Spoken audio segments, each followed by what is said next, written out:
Nanlaman kaya napatay sa operasyon ang 2 suspect sa illegal na droga sa Antipolo City at nasagip din po ang 3 babaeng pinapagamit daw ng droga at pinagsasamantalahan ng mga suspect. Balitang hatid ni Bam Alegre.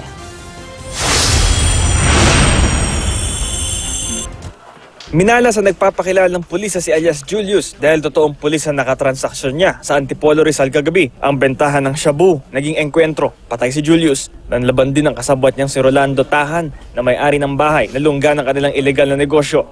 Sa ganda ng bihis ng bahay na to, hindi akalain na ginagamit pala itong drug den, di umano. At itong gate na ito ngayon lang halos nagbukas dahil sa monitoring ng mga pulis. Lagi raw ito nakakandado dahil maraming lihim sa loob. Narescue naman ng mga otoridad ang 3 babaeng ito na naaktuang umanong bumabatak.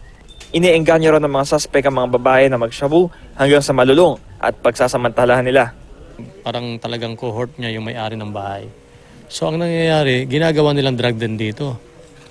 Bago may distribute pa sa iba, yung mga item, pag nandito, about 10 ng evening hanggang alas 4 ng umaga, nagdadatingan yung mga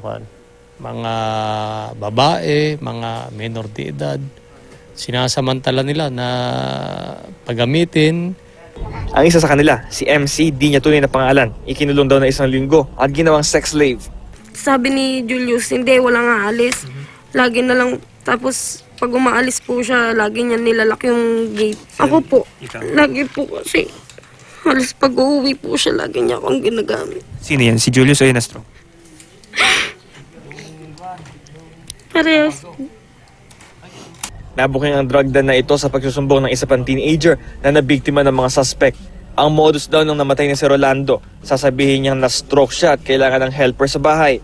Noong una po, pinag-release lang po ako nila ng bahay. Tapos dumating po yung point na gusto na po akong gamitin. Pinalis po nila ako na hindi ako pumayag. Nakakalangap lang po ako ng mga drugs nila. Pero nagdadrugs talaga sila. Nagdadrugs po talaga sila. Dadalhin ang mga nasagip na babae sa Women's Desk ng Antipolo Police. Bam Alegre, GMA News.